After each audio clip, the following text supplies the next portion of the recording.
Committee overseeing the exercise led by its chairperson Dr. Ahmed Galgalo, and who is also the Isiolo County Secretary, noted that preparations are in top gear with the date set for Thursday next week at Isiolo Boys High School playground. What this committee is required to do according to the law is to make sure that transition from one regime to the other regime happens smoothly and without affecting service delivery. You know very well government is continuous. One government comes in, the other ones leave.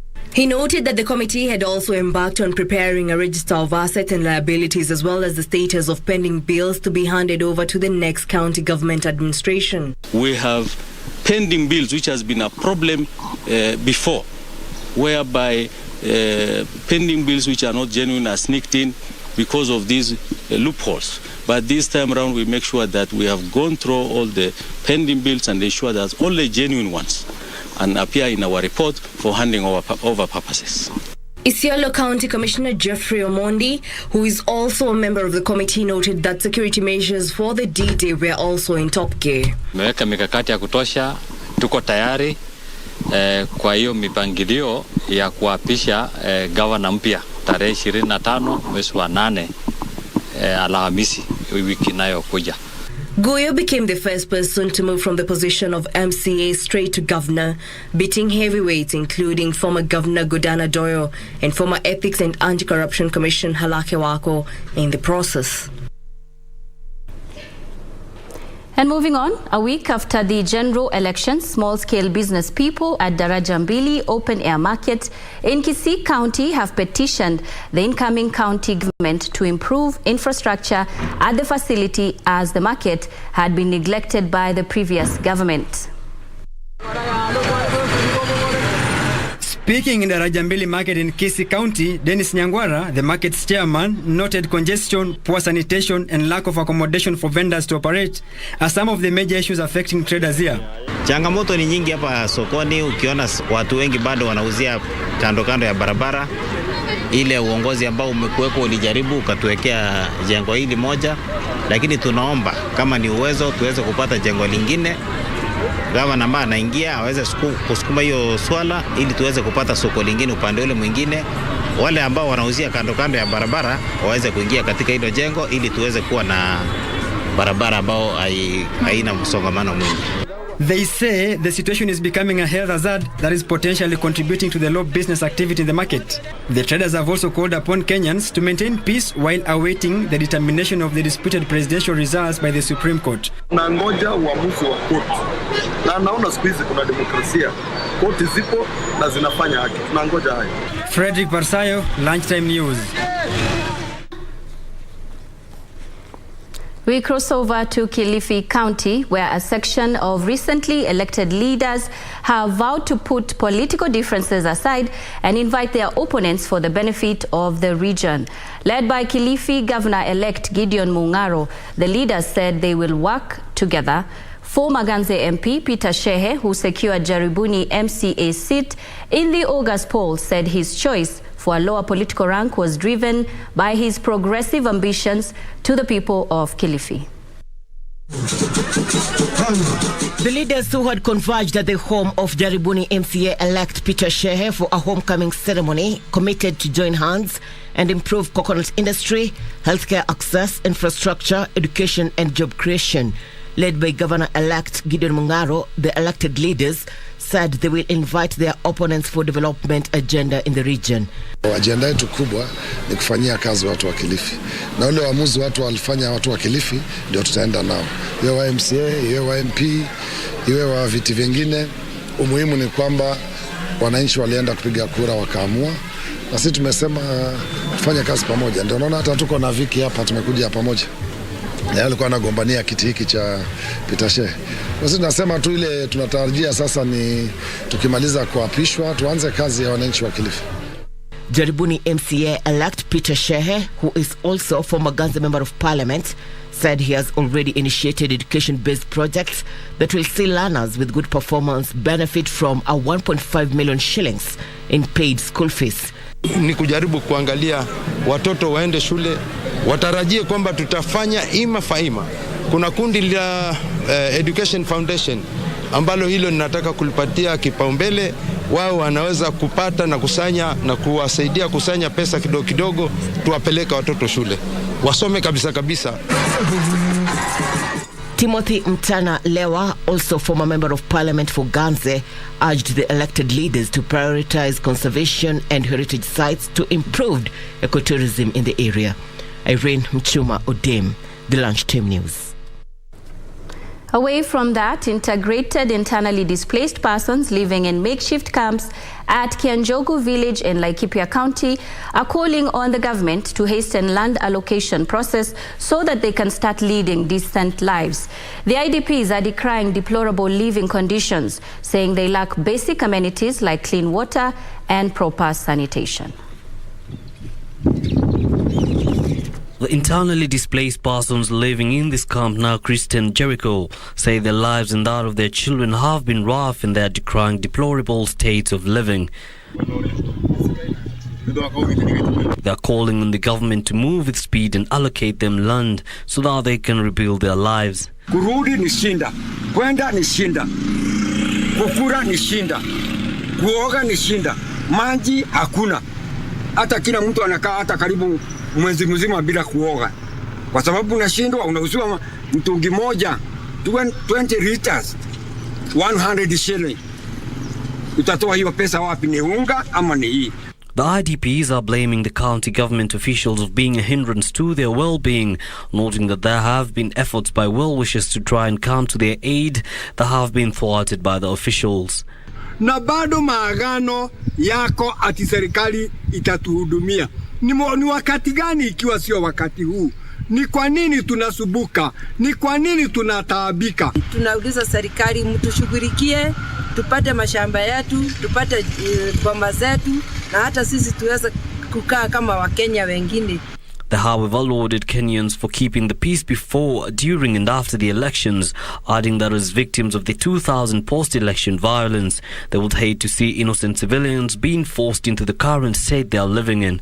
Ni shukrani mingi ambayo ninatoa kwa siku hii ya leo kwa sababu ya serikali jinsi ambavyo imepeleka hii hali ya uchaguzi kutokana marumbano ya kisiasa mpaka uchaguzi na hakukupatikana jambo lolote mbaya.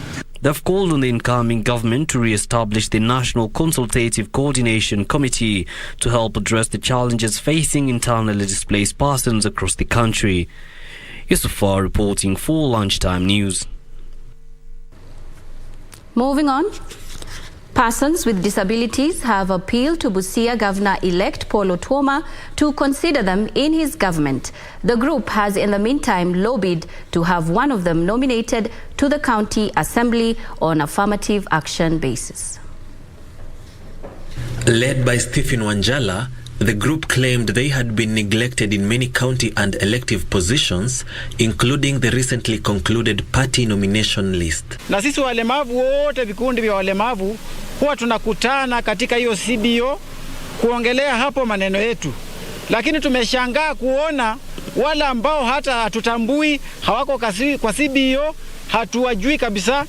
The group further claimed a new list of nominees, which does not represent their interests, has been doing some rounds. Gavana wetu wa Busia, tumekuchagua kama tumekupenda na tumekuheshimu kama walemavu wa Busia County na tulitembea na wewe.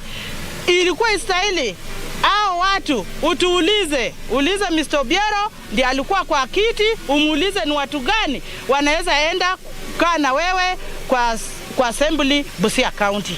The group has meanwhile fronted Grace Akuloba and Ronald Obiero to be their representative at the county assembly. Naomba kutokea kwa governor wa county ambaye ni Mr. Otuoma mpaka kwa president ambaye atachaguliwa, waangalie walemavu hisia zao ziko namna gani. Edwin Austin for Lunchtime News. All right, it is time now for a very fast break, but we'll be back with more news. Do stay tuned.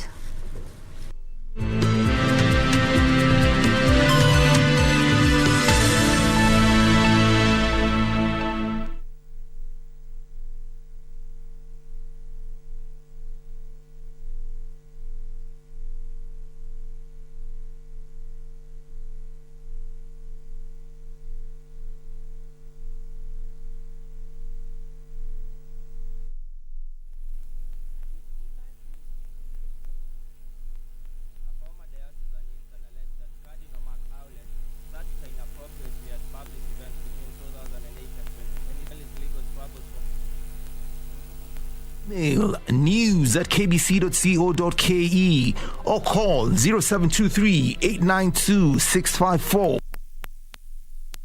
or 0734-780-124. Songea tukupashe na zile ambavyo vitakupa tabasamu tosha. Hana mapenzi wala mahaba, mtoto mbaya sana huyu. What did you just say? Sio tamthilia tu. And why you're saying that yeah. Ni tamthilia tosha. Alinishika hivi. What? Sio burudani tu, ni burudani tosha. It is the day that the Lord has made. Na sinema bomba. Enda kabisa kama uelewi kitu inafaa uelewi. Na mada za kusisimua. KBC Channel 1, shirika la utangazaji Kenya.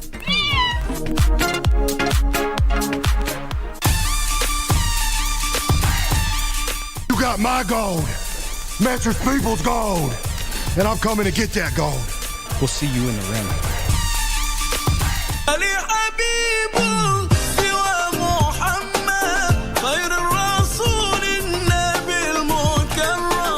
Mwezi mtukufu wa Muharram ambao ndio mwezi ambao tuko ndani yake sasa hivi ni mwezi ambao unahusika sana na ibada ya funga ya Tasua wa Ashura. Una haki ya kuifunga siku kama hii, saumu ya Ashura, siku ambayo saumu ambayo kwamba ni bora.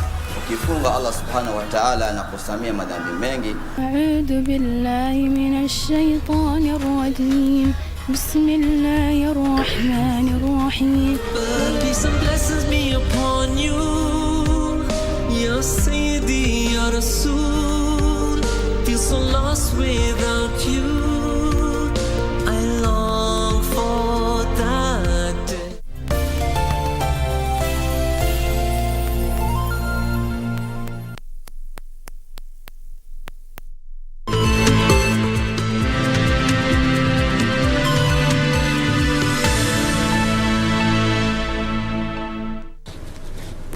Welcome back. Thank you for staying with Lunchtime News. Now moving on, Wiper leaders from Ukambani have expressed confidence in the Supreme Court to handle Azimio la Umoja dispute with fairness and transparency if presented before them. The leaders are urging others who feel aggrieved to follow proper channels of redress to ensure continued stability in the country. Azimio One Kenya Coalition Party has until Monday to file their petition at the Supreme Court. Yetu si kusidikisha mahakama ikuwe upande wetu ama ikuwe upande mwingine. Yetu ni kuona ya kwamba haki imetendeka mahakamani na Wakenya wameridhika, kwa sababu ni vizuri ukipiga kura, hiyo kura inaenda mahali uliipiga ikaenda. Na niwaombe viongozi wale wengine wa kisiasa ambao wako ridhika na uchaguzi ambao umepita, tafadhalini twende kotini. Nchi hii ni nchi yetu. Tunataka amani, tunataka uwiano, tunataka watu waheshimiane. Na niulize. Moving on, Pope Francis has ruled out a sexual misconduct probe over top Canadian Cardinal, citing insufficient evidence. Canadian Cardinal Mark Chulette was named in a class action lawsuit accusing 80 clergy members of sexual assault in his home province of Quebec. A former diocesan intern alleged that Cardinal Mark Chulette touched her inappropriately at public events between 2008 and 2010. The Cardinal is not facing criminal accusations, and the allegations have not yet been tested in court. Cardinal Chulette came a close second to Pope Francis while vying for the papacy, and is termed as one of the top advisors to Pope Francis. The Cardinal is yet to comment on the accusations. Still on matters of sexual abuse, a woman central to R. Kelly's legal troubles for more than 2 decades testified on Thursday that the R&B singer sexually molested her many times before she turned 18. Jen claims that when she was 13, she asked the Grammy-winning singer to be her godfather because she saw him as an inspiration and mentor.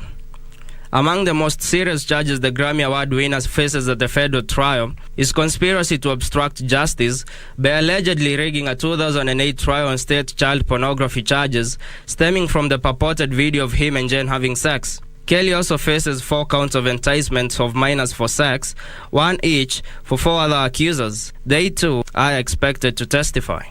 Reporting for Lunchtime News, I'm Daniel Mugo. On to matters education now, where the Education Cabinet Secretary, Professor George Magoha, has urged his predecessor to ensure the affairs of learners are addressed smoothly as he prepares to leave the office after serving since March 2019. Professor Magoha, who spoke on Friday morning after commissioning new CBC classrooms in Nairobi, further warned head teachers against sending learners home for school fees. Education Cabinet Secretary Professor George Magoha was at Committee Secondary School, Honorable John Jeroge Secondary and Our Lady of Fatima to commission CBC classrooms.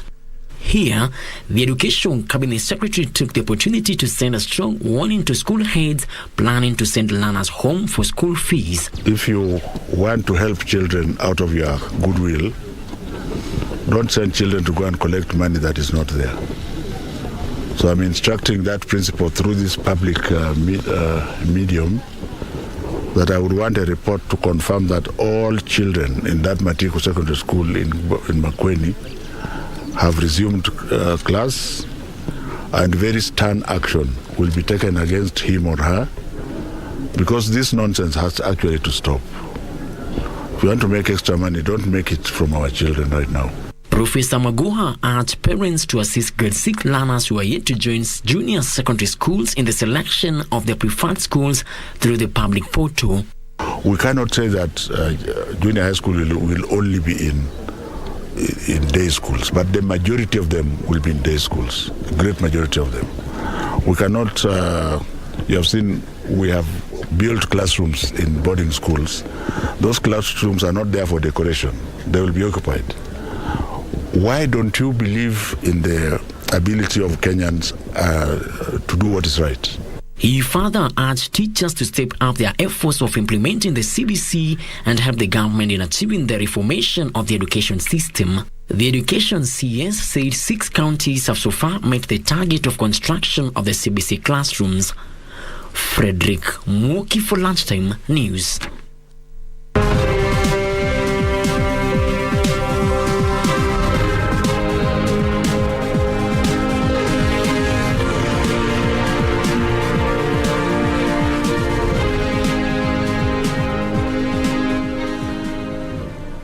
It's time now to take a look at what is making headlines in the world of business. Now, Migori County is implementing a food safety policy that will look into the chemicals used on farm produce. The county government says individuals within the food value chain will be required to undergo an assessment and will be held accountable for the manner in which food is produced. Migori County remains a major agricultural hub with food and cash crops as well as fish farming ventures. The county is the second largest producer of sweet potatoes in the country. Migori County officials say the immense food production avenues have provided loopholes in the supply chain where profit is prioritized over food safety, which is a threat to lives. Safety, it starts from the farm.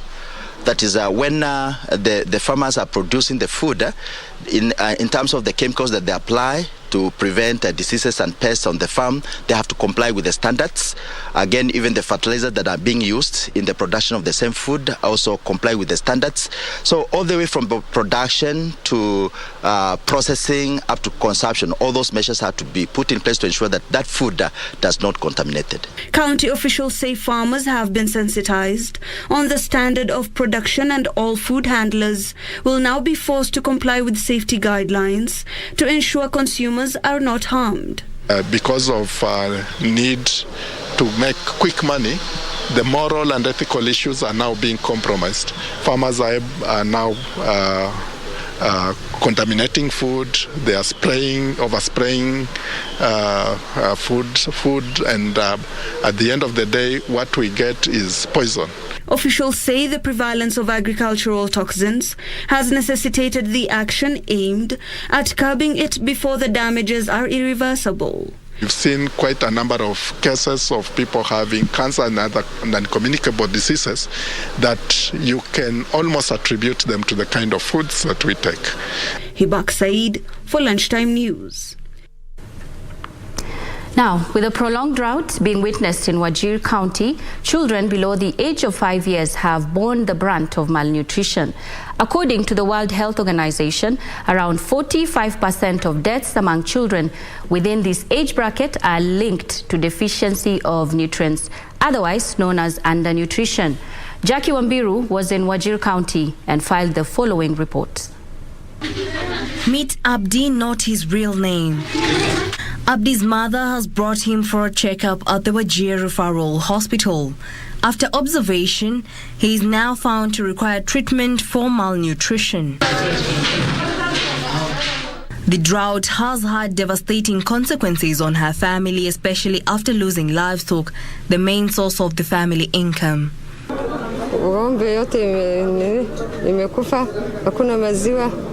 Wajir County is one of the counties that is currently experiencing severe drought.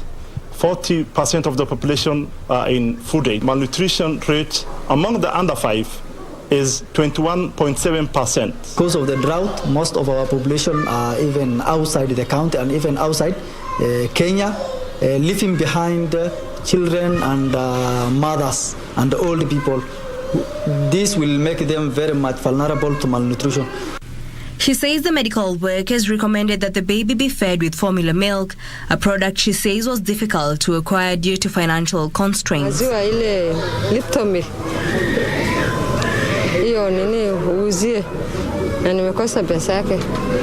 Abdi's health seemed to be deteriorating. It is then that she opted to seek medical attention. At the pediatric ward in Wajir County Referral Hospital, a 3-year-old has been admitted after suffering from acute malnutrition. The child came with complaint of diarrhea. The child also had swelling of the body. The child also had cough. On measurements, the child was found to be severely malnourished. The toddler is among the number of children malnourished for long periods due to the prolonged drought. The mother is from very far place. That's about 120 kilometers from here. The mother was a pastoral. Because of the drought, she lost a lot of herds of livestock. In the process, the child got malnourished. During this drought, daily we usually admit 2 to 3 children. So that's daily. Her family was barely getting any food. After being diagnosed with acute malnutrition, she began receiving treatment to help her regain her health. Immediately after we admit a child, we start with a feed called F75, where the child usually stays for the first 3 days. Then we transit it to F100, which we expect a lot of weight gain. At this stage, we don't expect a weight gain. The child also had a very poor appetite, hence is using an NG2. So this type of feeding method we are not currently using for this child is NG2, because the child is not feeding orally. In a separate instance, this 2-year-old is among children who have received treatment and are showing signs of improvement. Basically, today is the 10th day. The child is doing very well. During admission, the child was very weak. The child was also lethargic and had a very poor appetite. To gauge the level of malnutrition a child is experiencing, medical personnel measure a child's mid-upper arm circumference. A band with green, yellow and red sections is wrapped around the child's upper arm. Green indicates the child is not malnourished, yellow indicates malnourishment, red indicates severe malnourishment and risk of death. So first, the first contact we get the child, we take the family history. After taking the family history, we assess the child. We take the weight, we take the mark, and we take the height. These are the anthropometric measurements we use to detect malnutrition. Malnutrition refers to deficiencies, excesses or imbalances in a person's intake of energy or nutrients. Children and women are the most affected because they are the most vulnerable. They have little access to health services. They have little or no access to economic opportunities. The term malnutrition addresses three broad groups of conditions, including undernutrition, which includes wasting or low weight for height, stunting, which is low weight for age, and underweight, which is low weight for age. Micronutrient-related malnutrition, which includes micronutrient deficiencies or a lack of important vitamins and minerals, or micronutrient excess, and overweight, obesity, and diet-related non-communicable diseases such as heart disease, stroke, diabetes, and some cancers. Most of the children come with medical complication whereby they have diarrhea, pneumonia. That is the major cause. But the other thing, mostly we have realized that there is a drought currently, and after we take the history, most of the families are poor and they can't afford a balanced diet to give the child. To treat the children suffering from severe acute malnutrition, food alone is not enough. An addition of nutrient-rich food treatment called ready-to-use therapeutic food comes in handy. Supplements are given according to the child's weight. The least receives 14 as per the guideline, and the highest receives 32. Ready-to-use therapeutic food like fortified peanut paste is packed with nutrients such as vitamin C, iron, calcium, potassium, protein, among others, designed to revive severely malnourished in just days. This is what the medical workers are using to treat the children. In efforts to address the obtaining situation, Wajir County Government, in partnership with Save the Children, has launched an emergency response for communities living in Wajir that has limited access to health services, such as screening children and pregnant mothers for acute malnutrition and providing families with nutrition support. These interventions include health services.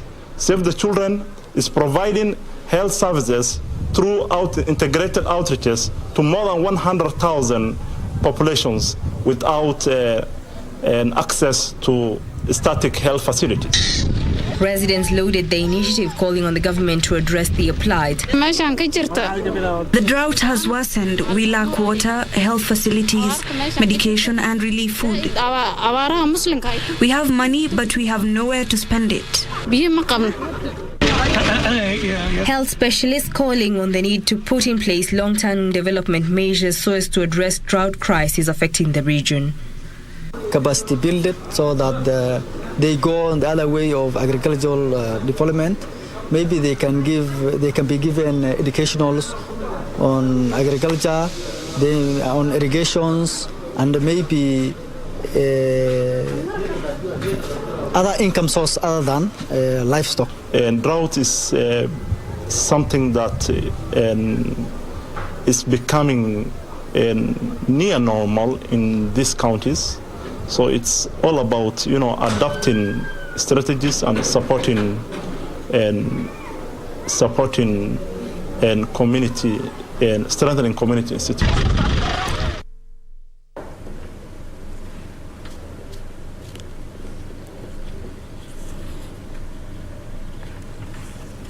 A very insightful story by Jackie Wambiru.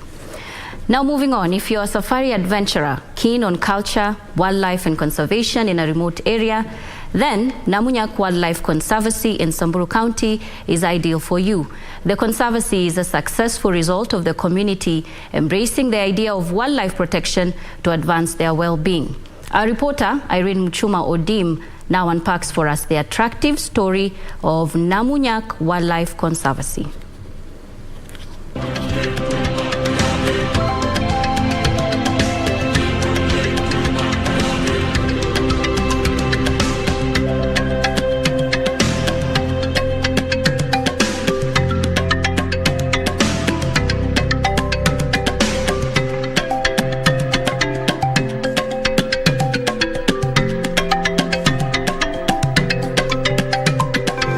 With an orphanage, a rotative orphanage, a real one within the community conservancy.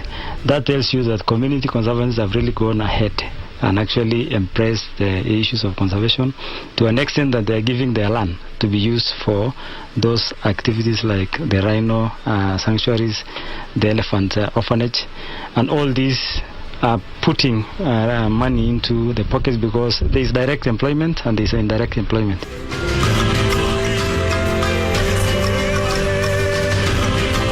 rich culture of maybe the issue of cattle, how they draw the blood from the cattle.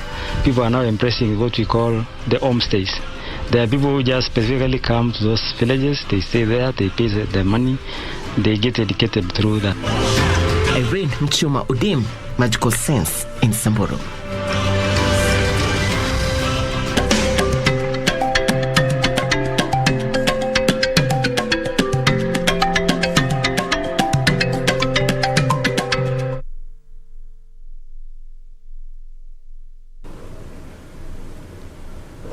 Indeed, Samburu County, the place to be.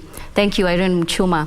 We now want to cross over to Mombasa County, where we'll be joined by Michael Mwandiga. Michael Mwandiga, good afternoon. What can you tell us at the moment? What is happening in Mombasa County? Well, a very good afternoon to you, Nissie. We are coming to you live from Mombasa County. I'm actually in the streets of Mombasa, and just to listen to the reactions of Mombasa residents. We understand that by yesterday evening, there are several leaders who were decamped from Azimio and other independent candidates and independent leaders rather, who had taken several positions, joining Kenya Kwanza, a move which was welcomed by President-elect William Ruto, welcoming other leaders in a move to form the next government. And I'm hereby joined by residents just to give their feel and their reactions regarding this move. Ndugu karibu, utaniambia unaitwa nani na hatua hii ya kwamba viongozi wameweza kujiunga na rais mteule William Samoei Ruto akialika viongozi kuweza kujiunga naye katika kuunda serikali. Hisia zako ni zipi kuhusiana na hii? Asante sana, jina langu ni Douglas, ni mkazi wa Mombasa. Kwangu mimi na wajiunga, unajua sometimes serikali imepangwa na mtu anatakikana mahali anaingia hapate watu wake wala na wakilisha wana benefit na serikali. Na sana tunasema serikali sahihi wa Kenya ni tukubali matokeo na tupange kazi, tuendelee na kazi, kwa sababu jenye kimebaki ni wananchi wafanyiwe kazi na tukue na ile njia nzuri baada ya uchaguzi. Waje tujue uchaguzi umeisha, tuendelee na maisha, tupange maisha, tuone vile maisha yanatupeleka. Kwa sababu ukiangalia kama saa hii wazazi wengi wako na shida kwa sababu ya convenience ya vote ya election. Tuko na shida saa hiyo, naambiwa watoto naenda shule, wengine wasiende kwa sababu ya election. Na hao waheshimiwa hama wabunge na hao marais pia nao lazima waangalia watoto. Kwa hivyo kwangu mimi nasema naomba wakaaji wa Mombasa kwa jumla na Kenya nzima tunataka amani na amani ikue, watu wafungue makazi na tuendelee na kazi. Kama kuna mtu ako na shida wamalizana hapa na Kome, tumalize. Na shukrani sana. Kuna kaka pia hapa, na unaeleze tu kwa majina, unaitwa nani na hatua hii unaichukulia vipi wewe kama mkazi wa Mombasa na pia vile ambao unaelewa siasa za Kenya? Asante sana. Kwa majina ni Daniel Wambua. Ni wazi kwamba Wakenya tulijitokeza tarehe 9 tukapiga kura, tukangoja matokeo kwa karibia wiki nzima na tukatangaziwa mshindi na tume ya uhuru ya mipaka ambayo ni IBC, na tuko na rais ambayo ni president elect ambayo ni naibu wa rais, alikuwa naibu wa rais, sasa ni rais president elect Mheshimiwa William Samoei Ruto. Na Wakenya nadhani wamekubaliana matokeo kwa vile ilikuwa kuna transparent. Tumeona IBC imefanya kazi nzuri, tuliwekewa votes katika portals za IBC, tukajihesabia wenyewe na tukashukuru kwa kule tumekuwa na amani. Kile naweza sema kulingana na vile tumeona siku mbili zimepita ama jana na juzi, nimeona naibu wa rais amepokea baadhi ya wabunge kutoka vyama tofauti ambao zingine zilikuwa katika pande wa Azimio. Na ni dhahiri shahiri kwamba tayari tuko na uongozi ambao ni government in waiting ambao inaongozwa na Mheshimiwa William Samoei Ruto. Namshukuru sana. And maybe just before we finish, I'll be getting other reactions from other residents also. Karibu ndugu. Karibu ndugu, labda nieleze tu labda hisia zako ni gani? Tunaona kwamba sasa hii rais mteule ameweza kuwaita viongozi wengine kutoka katika mrengo mwingine kujiunga kuweza kuendeleza siasa ya Kenya na pia uongozi ili kuwapatia wananchi zile services ama huduma ambazo wanahitaji kikatiba. Hisia zako ni gani kuhusiana na hatua hii? Kwa majina naitwa Francis, mimi ni mkaji wa Mombasa hapa. Kwa maoni yangu tunaona ya kwamba sote tuliona uchaguzi ulifanywa na tukaona matangazo ilitangazwa na vita ilitokea, mvurugo ilitokea pale KICC. Lakini kipenda tujikite tu kwanza kwamba hatua hii ya kwamba viongozi kujiunga na naibu rais William Ruto kuweza kuunda serikali, mwelekeo ama mtazamo wako ni gani kuhusiana na hatua hii? Maana ukitizama ni kwamba hawa ni viongozi ambao ni independent candidates wengine. Mtazamo wangu ni sawa kwa sababu deputy president ambapo sahi anaitwa president elect, mchezo zake tunajua, lazima wale awaite kwa sababu anataka backup, ambapo ni sawa kufanya hivi. Tuzingatie kwamba hisia tu kwamba labda ama nitakuwa narudi kwako baada ya kuweza kuangazia mengine zaidi, and just to let you know that before or just before these defections, there are several defections which had happened earlier on, and we had that leader of we had Lamu women, that was Mudhani Marube, and Machakos town MP elect, that is Mr. Caleb Mule. There are some of the leaders who had joined earlier on before the yesterday, those independent candidates who joined Kenya Kwanza. And just before I hand it over to you, we need to know that the Azimio coalition had 160 members in both houses against Kenya Kwanza, which had 159 members in both houses. And this is a move just to make sure Kenyans have a way forward, forming of the government. And this is all we have from Mombasa County. And back to you, Nissie.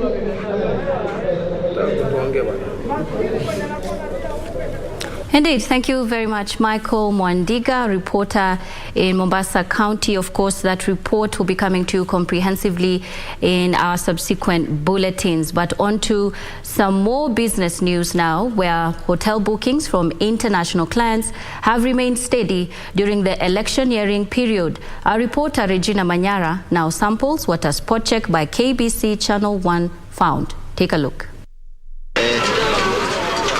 Business activity has normalized by among others, resumption of schools. The tourism industry remains vibrant as hotels continue to host tourists, both foreign and from the domestic market. In Narok County, it's business as usual, with tourists flocking the Masai Mara Game Reserve for the wildebeest migration crossing from the Mara River from Serengeti National Park in Tanzania to the Masai Mara Game Reserve, a natural phenomena dubbed the seventh wonder of the world. In Mombasa, the coastal city boasting of pristine beaches is also relatively busy. The Ministry of Tourism projects full recovery of the industry from the COVID-19 disruptions by the year 2025, with the numbers expected to cross the 1 million mark this year on account of new markets in Africa and Asia, as well as growth in tourist arrivals from traditional markets such as the US, UK, China and the United Arab Emirates and Saudi Arabia.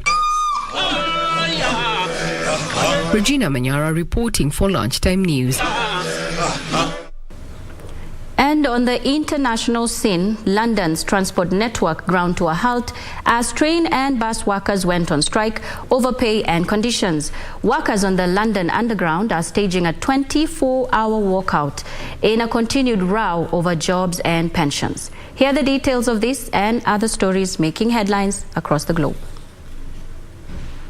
Tens of thousands of workers from the wider national rail network walked out on Thursday and will so do again on Saturday. Commuters across the country have already endured disruption from the rail strikes this year, organized by unions demanding pay and conditions for their members that better reflect the soaring cost of living caused by energy price-driven inflation, as well as protection for jobs amid proposed cuts by the government. Inflation rose at 10.1% in July, the highest since February 1982.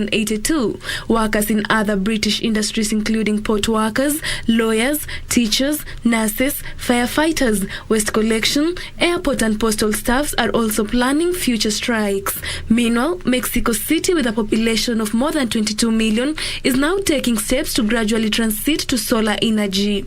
With most days of the year being sunny, Mexico City enjoys the favorable geographic condition for the installation of solar panels. The city's demand for electricity energy expected to grow by as much as 80% over the next 40 years. It is the first stage of what will become a giant urban solar farm. It will include 32,000 solar panels, each with a capacity of up to 545 watts. Mexico City government says the urban solar farm will be ready to produce larger amounts of voltage by the end of 2023.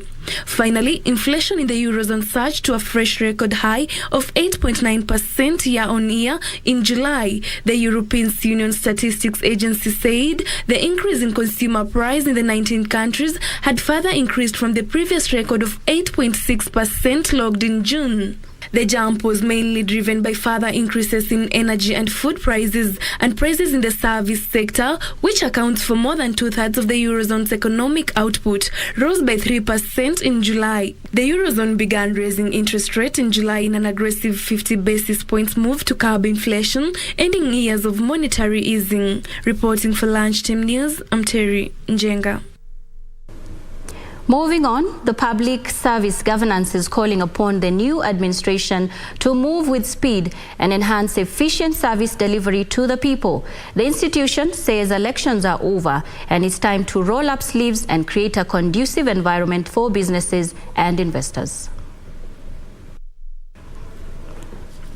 Speaking during a State of the Nation weighing scale on the just concluded elections, President of Public Services Governance Ambassador Esther Waringa said they are rooting for a public service-driven country where integrity, competency and capacity to deliver is prioritized.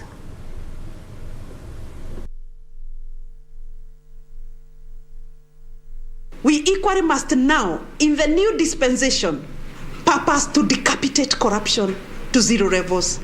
Therefore, the new incoming administration, after elections now, must decapitate corruption. Corruption has even eaten into our economy. Corruption has eaten into our growth of GDP. Corruption has eaten to our consumer productivity. Corruption has eaten into every sector of the economy. To the new administration, corruption must be decapitated to zero levels. That Kenya to become a role model for other countries to come and benchmark Kenya on these regards, like for elections Kenya without elections. And also in education also, we have just introduced the competency-based curriculum. So we are very optimistic that other countries will come to benchmark even the education system from Kenya.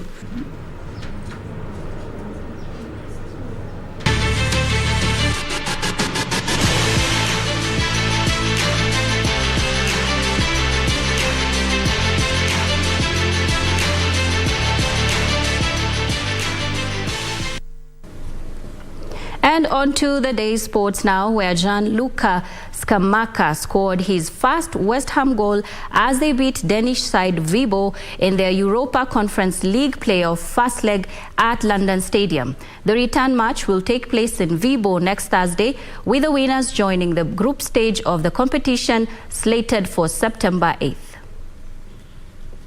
Italy forward Gianluca Scamacca, joining from Sassuolo, was handed his first start and took just 24 minutes to make an impact to a welcome first victory this season, having lost their opening two Premier League games without scoring a goal.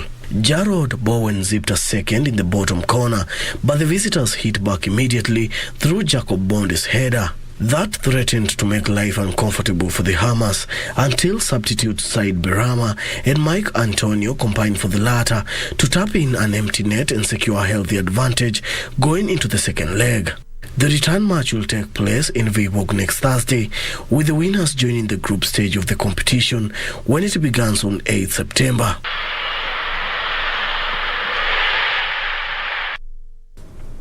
And Manchester United are closing in on the signing of Real Madrid midfielder Casemiro for 60 million euros. Talks have progressed quickly, and United are optimistic the deal for the Brazil international, aged 30, will be completed in the next few days. Casemiro has been with Real Madrid since 2013, winning 3 La Liga titles and 5 Champions League. Casemiro would become one of United's top earners if he completes the move and would sign a 4-year contract with the option of an additional year. Manchester United are at the bottom of the Premier League and will host Liverpool on Monday.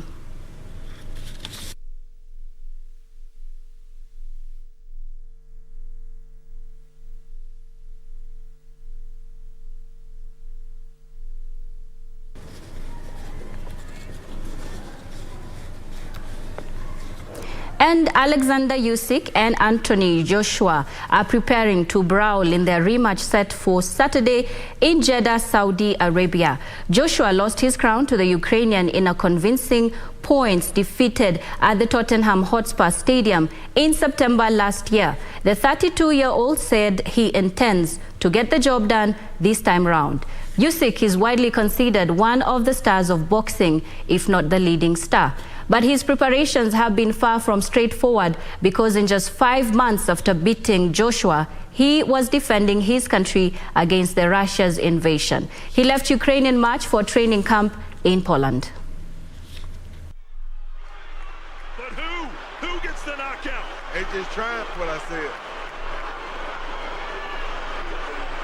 Oh, big shots by Usyk. He's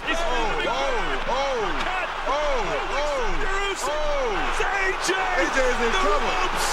Do you believe this? Yes, I believe it. Yes, I believe it. A fight of the year contender. Has Alexander Usyk become the heavyweight champion, or did And Emma Raducanu's dominant form at the Cincinnati Open came to a halt as 7th seed Jessica Pegula proved a sharp step up in class for the British #1. Raducanu had trounced veterans Serena Williams and Victoria Azarenka, but lost 7-5, 6-4 to Pegula in the last 16. Pegula will also be defending her crown at the US Open in New York on the 29th of August. Top seed Swiatek was beaten 6-3, 6-1 by Madison Keys in the women's quarterfinals. British men's #1 Cameron Norrie, seeded 9th, won 6-0, 6-2 against Ben Shelton to advance to the quarterfinals. Norrie humbled Andy Murray in the previous round.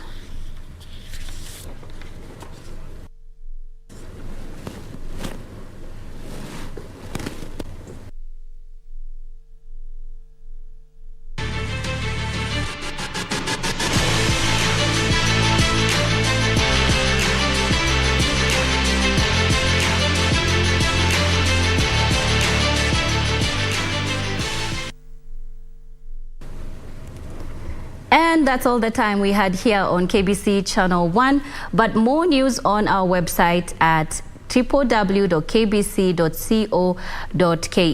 also Facebook at KBC Channel 1, YouTube, Twitter and Instagram on the same. I'm Nissie Imano. Lensa Odingo has been our sign language interpreter this afternoon. Good afternoon. Enjoy the rest of your viewing.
Muharram ambao ndio mwezi ambao tuko ndani yake sasa hivi, ni mwezi ambao unahusika sana na ibada ya funga ya Tasua wa Ashura. Kuna haki ya kuifunga siku kama hii, saumu ya Ashura, siku ambayo saumu ambayo kwamba ni bora. Ukifunga Allah subhanahu wa ta'ala anakusamia madhambi mengi. A'udhu billahi minash shaitanir rajim. Bismillahir rahmanir rahim. Peace and blessings be upon you, Ya Sayyidi, Ya Rasul. Feel so lost without you. I long for that day. Money talks. You took me to the cleaners. My house now belongs to the bank. My business, kaput. The booze won't make you any better. Lower the helm, or better still, lose the meaning. Say I'm pathetic, but you're the pathetic one. Firing me because my brother dumped you for a better woman?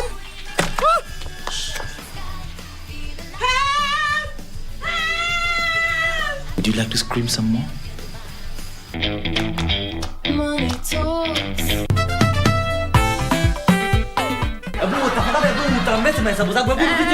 Fanya hivi, nitatoa mia yangu hapa hivi, utapitia baadaye pale kantini uchukue change. Ndio hii mia, chukua hii mia.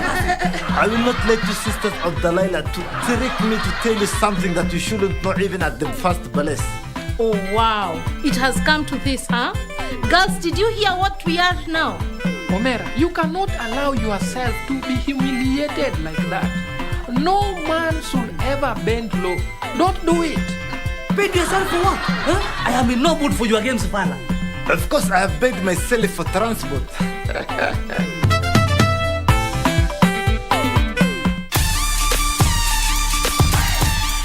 You got my gold, Mattress People's gold, and I'm coming to get that gold. We'll see you in the ring.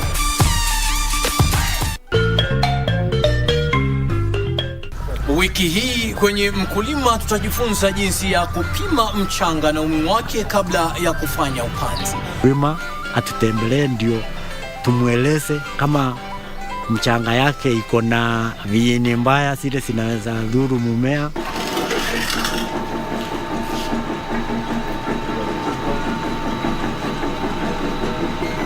Ungana nasi Jumapili saa 9:30 hapa KBC Channel 1 kwa uondo kamili.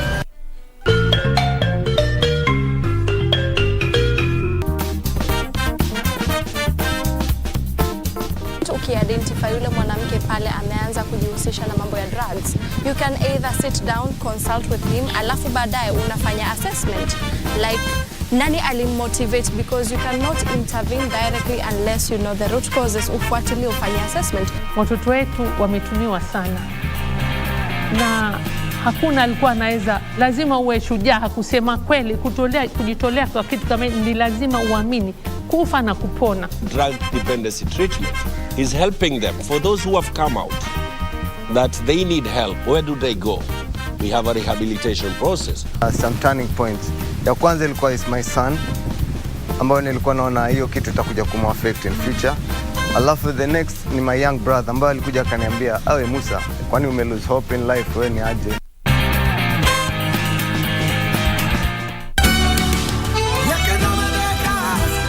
I love you more than I thought I could ever love. Willow. Gaston. Gaston, there's nothing more you can do. Oh, Ines, not you. Not you too, please. There's nothing they can do for them anymore. You can both attest to the fact that she's the shooter, and she fired the shots at Paulina and her husband and Mr. Fonseca. Your parents.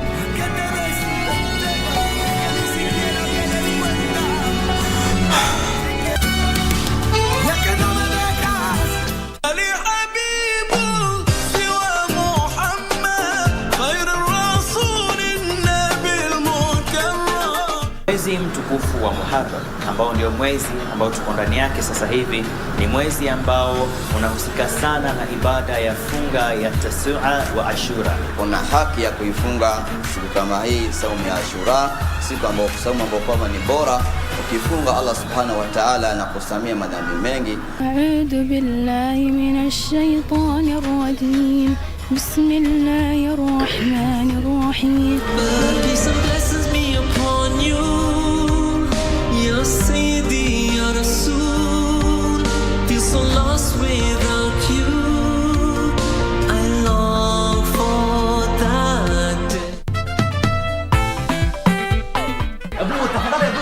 si mahesabu zangu. Hebu tupite fanya hivi, nitatoa 100 yangu hapa hivi, utapitia baadaye pale kantini uchukue change. Ndio hii 100, chukua hii 100 basi. I will not let you sisters of Delilah to trick me to tell you something that you shouldn't know even at the first place. Oh wow, it has come to this, huh? Girls, did you hear what we are now? Omera, you cannot allow yourself to be humiliated like that. No man should ever bend low. Don't do it. Bend yourself for what? Huh? I am in no mood for your games, Fala. Of course, I have paid myself for transport.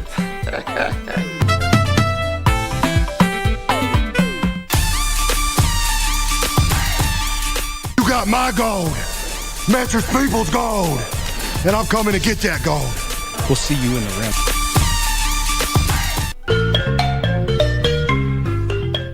Wiki hii kwenye mkulima tutajifunza jinsi ya kupima mchanga na umuhimu wake kabla ya kufanya upanzi. Wima atutembelee ndio tumueleze kama mchanga yake iko na viini mbaya zile zinaweza dhuru mumea.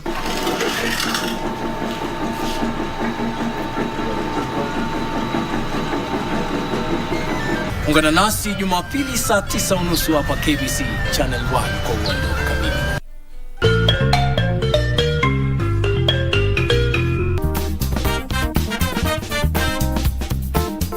Ukiidentify yule mwanamke pale ameanza kujihusisha na mambo ya drugs, you can either sit down, consult with him, alafu baadaye unafanya assessment like nani alimmotivate, because you cannot intervene directly unless you know the root causes. Ufuatilie, ufanye assessment. Watoto wetu wametumiwa sana na hakuna alikuwa anaweza, lazima uwe shujaa kusema kweli, kujitolea kwa kitu kama ni lazima uamini kufa na kupona. Drug dependency treatment is helping them. For those who have come out that they need help, where do they go?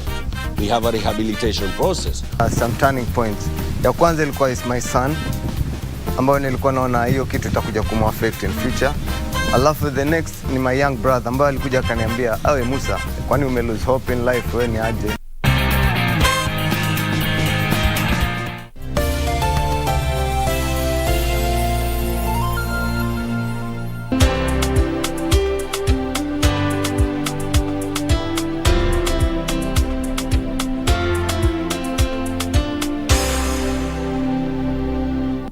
Ulimi na mafikira kama sikiza tune kwenye simu yako, bonyeza *811 *815 Hey, my friend, ulimi ni kama msumari na mafikira ni kama nyundo. Hizo vitu mbili zikishikana, zinaweza jenga ama zinaweza bomoa. Haki na sita tafadhali. Hebu fikiria hiyo kitu nataka kuniambia kabla nishike hii simu. Kama unataka kunibomoa, toa hiyo simu kwa masikio. Unaona hiyo kitu ya red?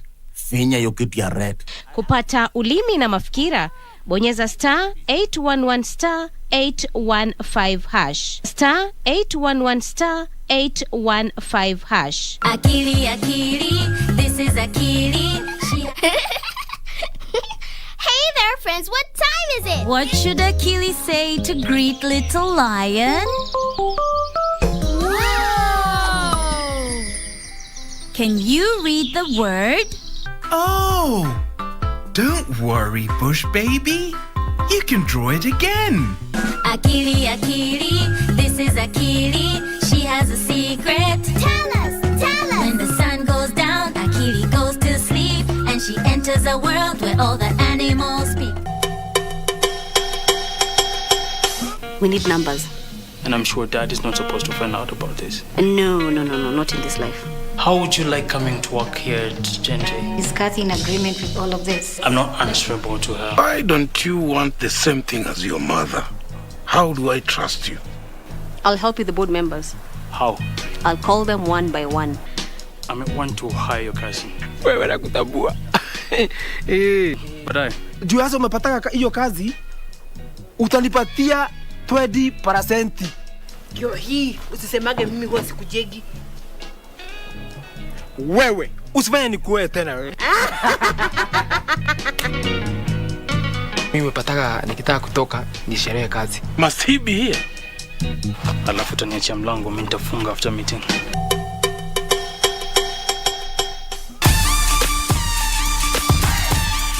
You got my gold.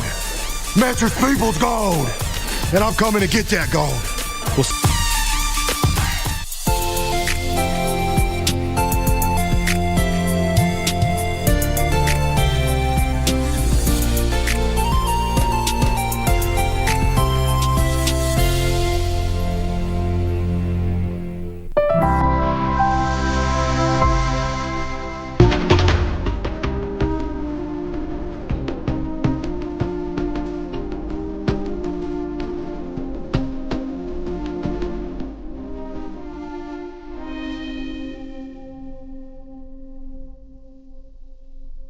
Hepatitis affects everyone, everywhere.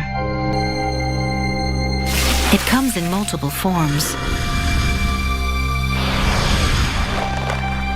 and tears lives apart. 1 out of every 3 people on Earth has been infected by viral hepatitis, and 1 out of 12 remains chronically infected, which often results in long-term health problems, including cirrhosis and liver cancer, loss of employment, discrimination, and stigmatization. Although viral hepatitis is among one of the most prevalent, serious infectious conditions in the world, many people remain unaware of its staggering toll on human health. It is an issue in every country and among every age group. Every year, over 1 million people die from this disease. Since there are often no symptoms, most people are unaware they even have it, and they unknowingly transmit the virus to others. It can be passed from person to person in various ways, as well as through contaminated food and water. There are many ways to protect yourself. The key to preventing and controlling this potentially life-threatening disease is awareness. Talk to your doctor about getting tested. After all, hepatitis is treatable and sometimes curable. Prevention is easy. Never share needles or syringes, and always practice safe sex.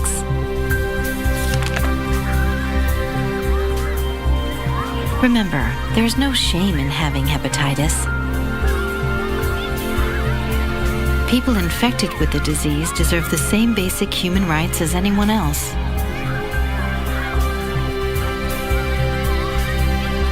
This is hepatitis.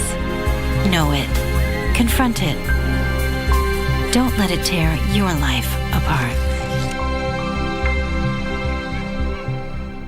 World Hepatitis Day is observed each year on 28 July to raise awareness of viral hepatitis, which causes inflammation of the liver that leads to severe disease in liver cancer. 2019 alone, an estimated 78,000 deaths occurred worldwide due to complications of acute hepatitis A to E infections. Global efforts prioritize the elimination of the hepatitis infections B, C, and D infections. Unlike acute viral hepatitis, these 3 infections cause chronic hepatitis that lasts for several decades and culminates in over 1 million deaths per year from liver damage and liver cancer. These 3 types of chronic hepatitis infections are responsible for over 95% of hepatitis deaths. We have the guidance and tools to diagnose, treat, and prevent hepatitis C virus infection, with about 1.5 million new infections occurring per year. There are an estimated 3.2 million adolescents and children with chronic hepatitis C infection. The clock is ticking on our global goal to eliminate viral hepatitis as a public health threat by 2030. We have made real progress in some countries on preventing and treating viral hepatitis and expanding infant vaccination. But globally, access to prevention, testing, and treatment services for viral hepatitis remains far too low. Over 350 million people have chronic viral hepatitis. An estimated 80% of them can't access the care they need. As a result, over 3,000 people die every day from liver cirrhosis and liver cancer. The hepatitis C virus is a bloodborne virus, and most infections occur through exposure to blood from unsafe injection practices, unsafe healthcare, unscreened blood transfusions, injection of drug use, and sexual practices that lead to exposure to blood. Hepatitis C is not spread through breast milk, food, water, or casual contact such as hugging, kissing, and sharing food or drinks with an infected person. There is no effective vaccine against hepatitis C, so prevention depends on reducing the risk of exposure to the virus in healthcare settings and in high-risk populations. This includes people who inject drugs and men who have sex with men, particularly